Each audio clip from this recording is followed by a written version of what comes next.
Hello students, हमारे पास कुछ doubts आया आज, उसको हम लोग डिस्कस करेंगे। सबसे पहला डाउट हमारे पास बच्चों का, बहुत सारे बच्चों का आ रहा था कि कैपिटल एक्सपेंडिचर और रेवेन्यू एक्सपेंडिचर एक बार फिर से बता दीजिए। देखो, कैपिटल एक्सपेंडिचर को यहाँ पढ़ते हैं, ध्यान से सुनना।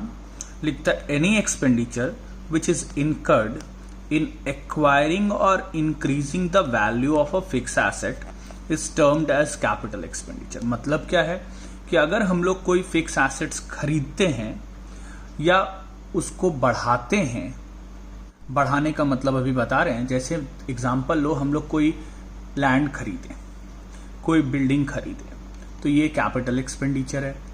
और अगर बिल्डिंग में एक फ्लोर और बना लिए तो उसको बनाने में जो खर्च हुआ उसको भी हम लोग कैपिटल एक्सपेंडिचर बोलते हैं। लिखता है As such, the amount spent on purchasing of land and building, plant and machinery, furniture, etc.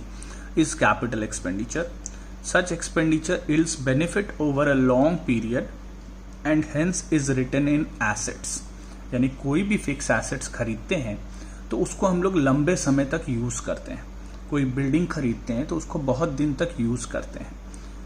कोई गाड़ी खरीदते हैं तो उसको बहुत दिन तक यूज करते हैं, तो वो हमारा कैपिटल एक्सपेंडिचर होता है। तो जिसका बेनिफिट हम लोग को एक साल से ज्यादा समय तक मिलता है उसको हम लोग कैपिटल एक्सपेंडिचर बोलते हैं, और ये एसेट होता है।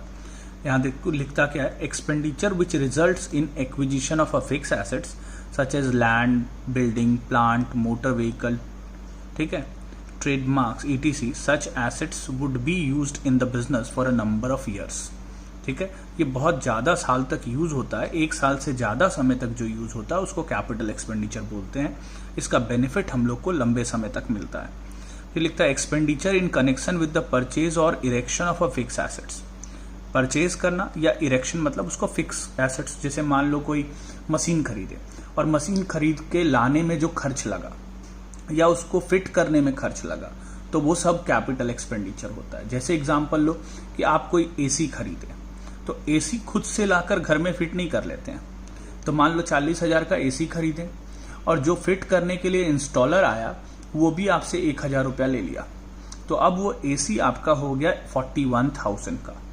तो जो एसी आप खरीदे वो कैपिटल एक्सपेंडिचर था, और उसको खरीदने में खर्च हुआ या बोलो उसको फिट करने में खर्च हुआ तो वो भी कैपिटल एक्सपेंडिचर होगा।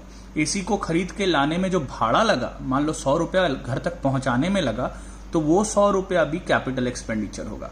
यानी फिक्स एसेट्स को खरीदने में, उसको अपने यहां तक लाने में और उसको इंस्टॉल करने में जो भी खर्च होता है वो सब कैपिटल एक्सपेंडिचर। अगर कोई सेकेंड हैंड मशीन खरीदते हैं तो हमारे लिए तो वो नया है, चाहे वो सेकेंड हैंड है, लेकिन हमारे लिए तो नया एसेट है, और उसको खरीद के हम उसको मान लो रिपेयर कराते हैं। कोई हम सेकेंड हैंड कार खरीदे 1 लाख रुपए में और उसमें 10,000 रुपया खर्च कर दिए रिपेयर करने में, उसमें टायर वगैरह चेंज कराएं, थोड़ा साफ सुफ कराएं, कुछ पेंट वेंट भी करा लिए, तो जितना भी खर्च होगा वो सब कैपिटल एक्सपेंडिचर। यानी वो फिक्स एसेट्स हमारे यूज के में आने तक जितना भी खर्च उस पे होगा वो सब कैपिटल एक्सपेंडिचर। म्यूजिक सिस्टम लगाएंगे कार में तो वो भी कैपिटल एक्सपेंडिचर।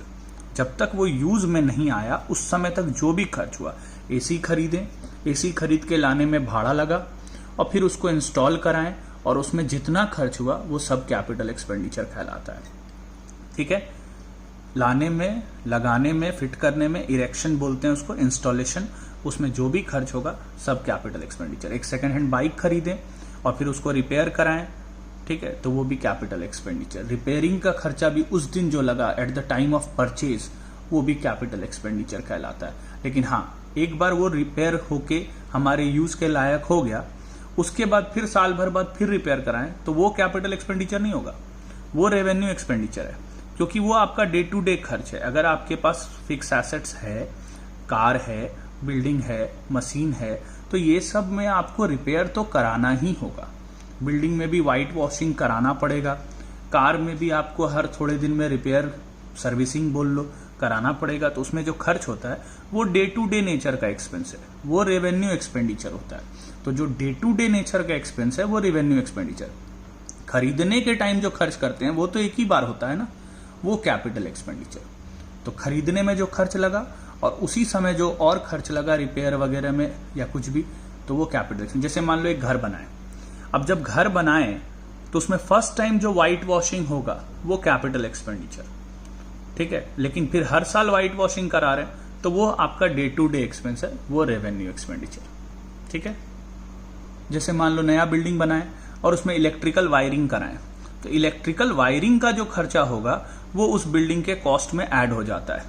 आप बिल्डिंग बनाए मान लो 50 लाख में और इलेक्ट्रिकल वायरिंग कराएं, उसमें आपको 50,000 और लग गया, तो अब आपका वो बिल्डिंग हो गया 50,50,000 का, यानी वो बिल्डिंग में ही वो कॉस्ट भी जोड़ देते हैं इलेक्ट्रिकल वायरिंग वाला, ठीक है। और वो बिल्डिंग बनाने के समय लगा, वो एक बार लगा।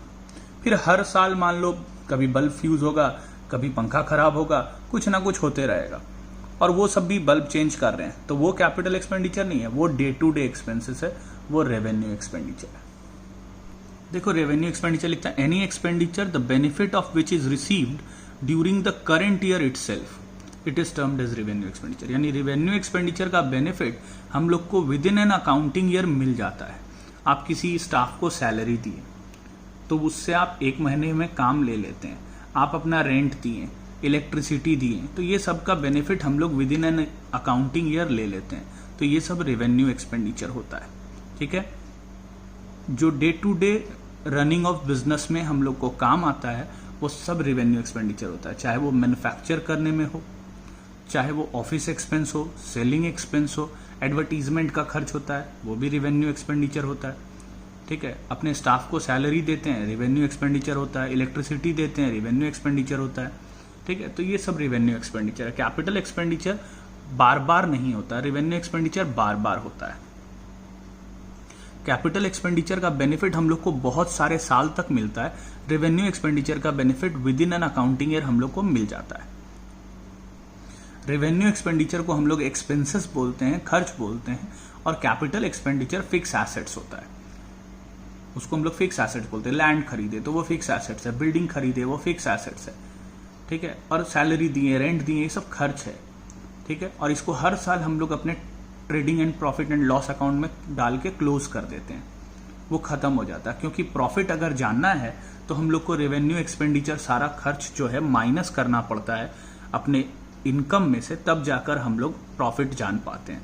तो जितना भी सैलरी, रेंट, ये सब लगता है, ये हर साल हम लोग अपने एक्सपेंसेस में लिखते हैं प्रॉफिट एंड लॉस अकाउंट में, हम लोग आगे पढ़ेंगे फाइनल अकाउंट में, और वो लिखने के बाद प्रॉफिट हम लोग का सही में पता चल पाता है। जैसे एग्जांपल लो कि हम गुड्स बेचें 1 लाख रुपया का, और फिर गुड्स जो बेचें वो खरीदे होंगे, उस पर खर्च लगा होगा, तो वो सारा खर्च वगैरह माइनस करने के बाद हम लोग का प्रॉफिट निकलता है।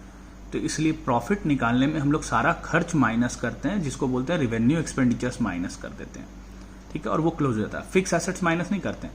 अब आप कोई बिल्डिंग खरीदें तो वो बिल्डिंग थोड़ी 1 साल का खर्च है जो उसको माइनस कर देंगे, ठीक है। तो वो कैपिटल एक्सपेंडिचर है, वो माइनस नहीं होता है। प्रॉफिट निकालने के लिए अपने सारे रेवेन्यू में से या बोलो इनकम में से हम लोग खर्च माइनस कर देते हैं, तब हम लोग का प्रॉफिट निकलता है। और उस खर्च में हम लोग का रेवेन्यू एक्सपेंसेस होता है, उसमें कैपिटल एक्सपेंडिचर माइनस नहीं होता है, ठीक है। हाँ, फिक्स एसेट्स पे डेप्रिसिएशन जो होता है वो माइनस करते हैं, वो रेवेन्यू एक्सपेंडिचर मानते हैं हम लोग। यानी एक एसेट्स खरीदे मान लो 10 लाख में, और उस पर हम लोग 1 लाख रुपया हर साल डेप्रिसिएशन दे रहे हैं, तो वो 1 लाख रुपया जो डेप्रिसिएशन दे रहे हैं वो रेवेन्यू एक्सपेंडिचर होता है, क्योंकि वो उस एसेट्स को 1 साल यूज करने पे हुआ। डेप्रिसिएशन का मतलब होता है यूज करने के कारण किसी फिक्स एसेट्स का दाम घट जाना। तो जब फिक्स एसेट्स का दाम घटा यूज करने के कारण, तो वो 1 साल यूज किए तो उतना डेप्रिसिएशन हुआ, तो वो 1 साल का खर्च है, वो रेवेन्यू एक्सपेंडिचर है। लेकिन आप मशीन खरीदें तो वो 1 साल का खर्च नहीं है, वो आप बहुत साल तक यूज करेंगे, इसलिए वो फिक्स एसेट्स है। उसके खर्च को हम लोग अपने प्रॉफिट एंड लॉस के लिए माइनस नहीं करते हैं, उसके डेप्रिसिएशन को माइनस करते हैं। आगे हम लोग फाइनल अकाउंट्स चैप्टर पढ़ेंगे तो ये और अच्छे से समझ में आ जाएगा। देखो, डेफर्ड रेवेन्यू एक्सपेंसेस का मतलब होता है कि है ये रेवेन्यू एक्सपेंसेस, है ये रेवेन्यू एक्सपेंडिचर, लेकिन कुछ कारण से हम लोग इसको पूरा का पूरा अपना खर्च 1 साल का नहीं मानते हैं, ठीक है। और खर्च 1 साल का नहीं मानते हैं, यानी इसको रेवेन्यू एक्सपेंडिचर नहीं मानते हैं, तो हम लोग को इसको कैपिटल मानना पड़ता है। लेकिन है ये रेवेन्यू एक्सपेंडिचर, लेकिन किसी कारण से इसको हम लोग एसेट्स में लिखते हैं, इसलिए इसको कैपिटल एक्सपेंडिचर मानते हैं, तो इसको हम लोग कहते हैं डेफर्ड रेवेन्यू एक्सपेंडिचर। जैसे एग्जांपल लो कि हम लोग कोई एडवर्टीजमेंट कराएं जिसमें बहुत ज़्यादा खर्च हो गया। मान लो हम लोग कोई एक दुकान का ओपनिंग किए और वहाँ पे हम लोग ऋतिक रोशन को बुला लिए और ऋतिक रोशन से फीता कटवा लिए और ऋतिक रोशन आने का 10 करोड़ रुपया ले लिया, तो वो खर्च बहुत बड़ा हो गया।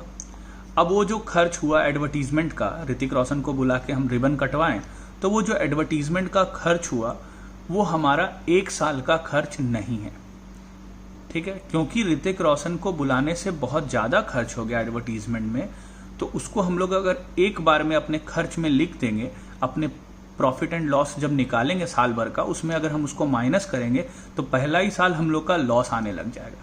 क्योंकि ऋतिक रोशन को बुला के आप 10 करोड़ रुपया दे दिए, तो वो आपका खर्च में अगर लिख लेंगे तो पहला ही साल आपका लॉस आ जाएगा, लगेगा बिजनेस बेकार है। इसलिए इसको हम लोग क्या करते हैं, 1 साल का खर्च नहीं मानते हैं, उसका एक पार्ट हम लोग सिर्फ 1 साल का खर्च मानते हैं, बाकी हम लोग इसको धीरे धीरे करके 5-7 साल 10 साल में राइट ऑफ करते हैं। यानी 10 करोड़ रुपया दिए तो लिखता 1 करोड़ इस साल का खर्चा, बाकी 1 करोड़ अगले साल का, फिर 1 करोड़ उसके बाद साल का, ऐसे करके धीरे धीरे राइट ऑफ करते हैं। तो इसको कहते हैं हम लोग डेफर कर देते हैं उस रिवेन्यू खर्च को। है वो रिवेन्यू एक्सपेंडिचर, एसेट्स नहीं है। ऋतिक रोशन आके रिबन काटा तो ये कोई एसेट नहीं है ये एक्सपेंडिचर, मतलब है ये एक्सपेंस, है ये एडवर्टीजमेंट ही। क्योंकि एसेट का मतलब क्या होता है, जिसको हम लोग भविष्य में बेच सकते हैं। बिल्डिंग खरीदे उसको बेच सकते हैं, मशीन खरीदे उसको बेच सकते हैं, 10 लाख का बिल्डिंग खरीदे उसको बेच सकते हैं। लेकिन ऋतिक रोशन आया, रिबन काटा, 10 करोड़ ले गया, तो उस 10 करोड़ का रिबन काटने का जो वो लेकर गया उसको हम कैसे बेच सकेंगे? तो वो तो हम लोग धीरे धीरे बेच रहे हैं अपने गुड्स के साथ। यानी हमारे दुकान में वो रिबन काटा तो हमारा दुकान का पब्लिसिटी हुआ, तो वो धीरे धीरे उसका फायदा हमको मिलेगा, है नहीं? तो वो धीरे धीरे फायदा मिलेगा, इसलिए उस खर्च को भी हम लोग धीरे धीरे राइट ऑफ करते हैं, ठीक है। एसेट्स नहीं क्रिएट हुआ, लेकिन उसको हम लोग धीरे धीरे राइट ऑफ करते हैं, क्योंकि ये 1 साल का खर्च नहीं मानते हैं, इसलिए इसको हम लोग कहते हैं डेफर्ड रिवेन्यू एक्सपेंडिचर। ऐसा रिवेन्यू एक्सपेंडिचर जिसको आगे के लिए डेफर करते रहें। देखो लिखता है a heavy expenditure of revenue nature, the benefit of which will be available over a number of years is classified as deferred revenue expenditure. For example, while introducing a new product in the market, a firm may spend a huge amount on advertising. The benefit of this advertising campaign will last quite a few years. Hence, it will be proper to spread the expenses over the years for which benefit is likely to last and write off only a part of total advertisement cost to the each year's profit and loss account. ठीक है, यानी अगर ऋतिक रोशन आया, ribbon काटा, तो उसको 10 करोड़ जो दिए उसका बेनिफिट हमको लग रहा है कि हमको 8-10 साल मिलेगा, तो वो 10 करोड़ पूरा का पूरा एक ही साल में खर्च में नहीं लिखना चाहिए और उसको धीरे धीरे राइट ऑफ करना चाहिए। तो मान लो 10 करोड़ में 1 करोड़ हम लोग इस साल का खर्च माने और 9 करोड़ बच गया, वो 9 करोड़ हम लोग एसेट्स में लिखते हैं, ठीक है। लेकिन ये एसेट तो है नहीं, लेकिन फिर भी एसेट में लिखते हैं, इसीलिए इसको हम लोग फिक्टिशियस एसेट्स भी बोलते हैं, ठीक है। जो एसेट्स नहीं है लेकिन एसेट्स में लिखना पड़ता है मजबूरी में, उसको हम लोग कहते हैं फिक्टिशियस एसेट्स। तो 10 करोड़ में 1 करोड़ तो हम लोग इस साल का खर्च मान लिए, 9 करोड़ जो बच गया वो एसेट्स में चला जाता है, लेकिन वो एसेट्स तो है नहीं, इसलिए हो गया फिक्टिशियस एसेट्स। तो इसको आप याद कर लीजिएगा, ये एग्जाम में बहुत आता है। अब देखो, एक जन पूछा रेवेन्यू रिसीट और कैपिटल रिसीट क्या होता है। देखो, रेवेन्यू रिसीट का मतलब होता है आपका डे टू डे अर्निंग्स, जहां से आपको हर समय पैसा मिलता है। जैसे आप गुड्स बेचते हैं हर बार तो आपको पैसा मिलता है, वो रेवेन्यू रिसीट है। आपको कमीशन मिलता है, बैंक से इंटरेस्ट मिलता है, इन्वेस्टमेंट से इंटरेस्ट मिलता है, ये डे टू डे नेचर का इनकम है, इसको हम लोग रेवेन्यू रिसीट्स बोलते हैं, जो बार बार मिलता है। कैपिटल रिसीट्स क्या होता है, तो जैसे मान लो हम लोग किसी से लोन ले लिए या अपने फिक्स एसेट्स को बेच दिए, तो जब फिक्स एसेट्स को बेचें और पैसा मिला तो क्या फिक्स एसेट्स बार बार बेचेंगे? नहीं।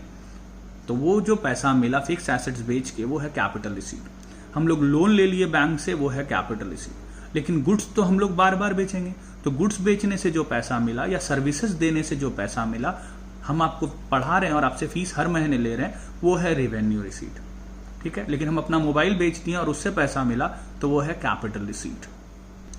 फिर एक बच्चा पूछा वेस्टिंग एसेट्स क्या होता है। देखो, वेस्टिंग एसेट्स ऐसे एसेट्स को कहते हैं जो खत्म हो जाता है। जैसे एग्जांपल लो कि आप किसी से कोई बिल्डिंग खरीदें और उस बिल्डिंग को आप यूज कर रहे हैं, तो क्या वो खत्म हो जाएगा? नहीं।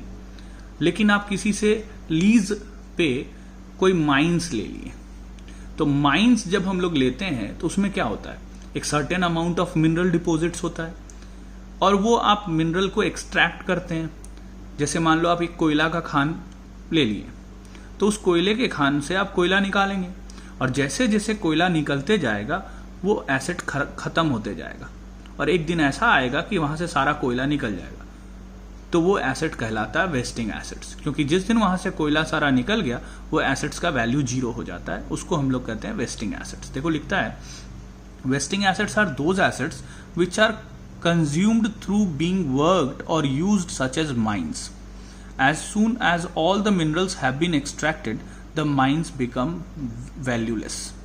ठीक है, उसी तरह मान लो तेल का कुआं होता है, वहां से तेल निकाल लेते हैं तो वो भी खत्म हो जाता है, उसको हम लोग कहते हैं वेस्टिंग एसेट्स। देखो एक बच्चा हमसे पूछा इन्वेंट्री के बारे में। देखो स्टॉक और इन्वेंट्री को हम लोग 11 में मोटा मोटी सिनोनिम मानते हैं, लेकिन फर्क है थोड़ा सा।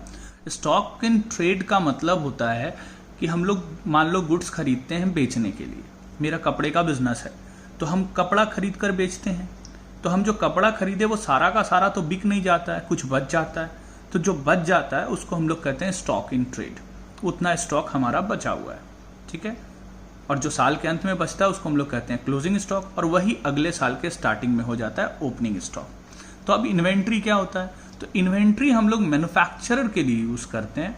देखो मैन्युफैक्चरर कौन होते हैं, जो रॉ मटेरियल खरीद के फिनिश गुड्स बनाते हैं, तो उनके पास रॉ मटेरियल जो खरीदते हैं वो सारा का सारा तुरंत तो फिनिश गुड्स बन नहीं जाता है, तो जो रॉ मटेरियल बचा हुआ होता है उसको वो कहते हैं इन्वेंट्री ऑफ रॉ मटेरियल्स। कुछ आधा बना हुआ प्रोडक्ट्स होता है उसको कहते हैं inventory of work in progress, जिसको सेमी फिनिश गुड्स भी बोलते हैं। और जो फिनिश गुड्स बना हुआ होता है उसको कहते हैं हम लोग इन्वेंट्री ऑफ फिनिश गुड्स। यानी उनके पास 3 तरह का प्रोडक्ट बचा होता है, रॉ मटेरियल भी, वर्क इन प्रोग्रेस भी और फिनिश गुड्स भी, ठीक है। और मैन्युफैक्चरर भी कुछ ऐसा प्रोडक्ट हो सकता है जो खरीद के बेचते हैं, तो जो खरीद के वो बेचते हैं और वो बचा हुआ होता है उसको वो लोग कहते हैं inventory of stock in trade.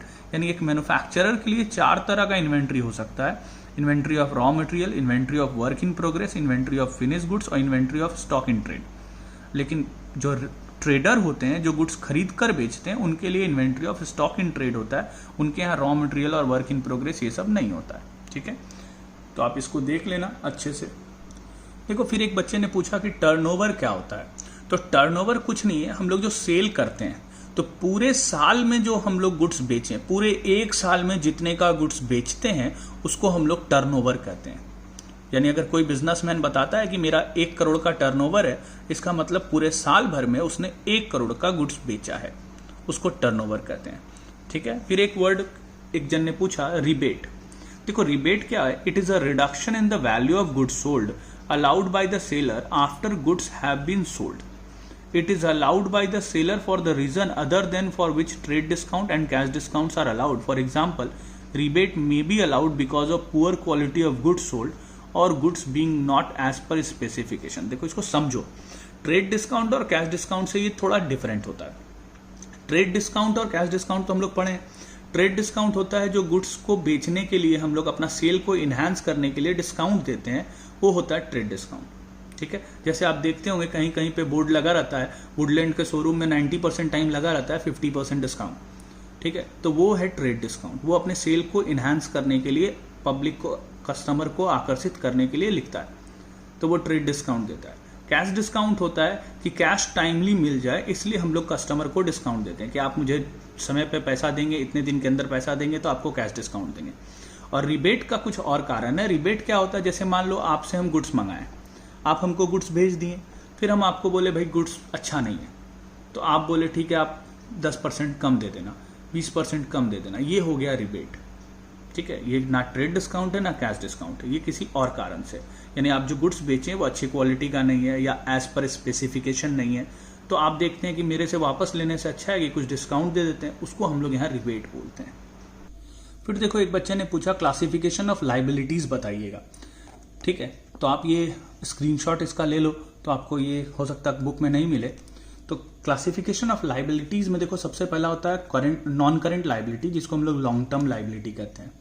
Long term liability मतलब जो 1 साल से ज्यादा समय तक हमारा लाइबिलिटी रहता है। जैसे मान लो हम लोग किसी से लोन ले लिए, वो हो गया लॉन्ग टर्म लाइबिलिटी। लोन 1 साल से ज़्यादा समय के लिए ले लिए, जैसे मान लो बैंक से लोन ले लिए और उसको 5 साल बाद पैसा देंगे, तो वो हो गया लॉन्ग टर्म लाइबिलिटी। ठीक है। शॉर्ट टर्म लाइबिलिटी जो 1 साल के अंदर हमारा खत्म हो जाता है, जैसे मान लो किसी से गुड्स खरीदें, 2 महीने के बाद पैसा दे दिए, वो हो गया शॉर्ट टर्म लाइबिलिटी, जिसको हम लोग करेंट लाइबिलिटी बोलते हैं। फिर आते हैं कंटिंजेंट लाइबिलिटी। कंटिंजेंट लाइबिलिटी का मतलब होता है ये अभी तक लाइबिलिटी बना ही नहीं है। ठीक है। जैसे एग्जांपल लो कि आप मुझ पर किसी कारण से, हम मान लो कोई गुड्स बेचें और वो गुड्स में कुछ प्रॉब्लम हो गया और आपने मुझ पर केस कर दिया। ठीक है। अब आप मुझ पर केस कर दिए कि ये प्रोडक्ट खराब है, आप मेरे को पैसा दो। ठीक है। तो वो प्रोडक्ट खराब होने के कारण आपने मुझ पर केस किया, तो हम केस हार तो नहीं गए, केस चलेगा, लेकिन वो मेरे लिए कंटिंजेंट लाइबिलिटी है, क्योंकि अगर हारेंगे तो पैसा देना पड़ेगा, तो वो हो गया हमारा कंटिंजेंट लाइबिलिटी। अभी लाइबिलिटी नहीं है, लेकिन फ्यूचर में लाइबिलिटी बन सकता है, उसको हम लोग कहते हैं कंटिंजेंट लाइबिलिटी। कंटिंजेंट लाइबिलिटी क्या हो सकता है? जैसे मान लो कि आप बैंक से लोन लिए और हम आपका गारंटी दे दिए बैंक को। ठीक है, कि आप बैंक से लोन ले रहे हैं, या आप मान लो किसी व्यक्ति से लोन लिए, आप मेरे किसी फ्रेंड से लोन मांगे, ठीक है, और हम आपका गारंटी ले लिए कि भाई ठीक है, ये पैसा इसको आप दे दीजिए लोन, अगर ये नहीं चुकाया तो हम चुका देंगे, तो वो मेरे लिए कंटिंजेंट लाइबिलिटी हो गया, क्योंकि है वो लाइबिलिटी आपका, लेकिन अगर आप नहीं पे करते हैं तो मुझे पे करना पड़ेगा, तो वो मेरे लिए कंटिंजेंट लाइबिलिटी है कि ये मेरे लिए लाइबिलिटी है भी नहीं भी, अभी पता नहीं है, इन फ्यूचर लाइबिलिटी बन सकता है, उसको हम लोग कहते हैं कंटिंजेंट लाइबिलिटी। देखो फिर ये एक टर्म है वाउचर। ठीक है, वाउचर का मतलब क्या होता है? लिखता है voucher is a document which provides the authorisation to pay and on the basis of which the business transactions are first of all recorded in the books of accounts. मतलब क्या है? वाउचर हम लोग कहते हैं सोर्स डॉक्यूमेंट्स को, ठीक है, जिसके बेसिस पर हम लोग अकाउंटिंग स्टार्ट करते हैं। जैसे एग्जांपल लो, हम लोग किसी को सैलरी देते हैं तो हम उसको लिखते हैं अपने बुक्स में कि सैलरी दिए, लेकिन प्रूफ क्या है? तो हम लोग जिसको सैलरी देते हैं उससे साइन कराते हैं एक वाउचर पे, उसको हम लोग कहते हैं वाउचर्स, यानी वो एक सोर्स डॉक्यूमेंट होता है कि हम ये जो सैलरी आपको दे रहे हैं इसका प्रूफ तो होना चाहिए ना, तो उस प्रूफ को ही हम लोग वाउचर्स कहते हैं। ठीक है।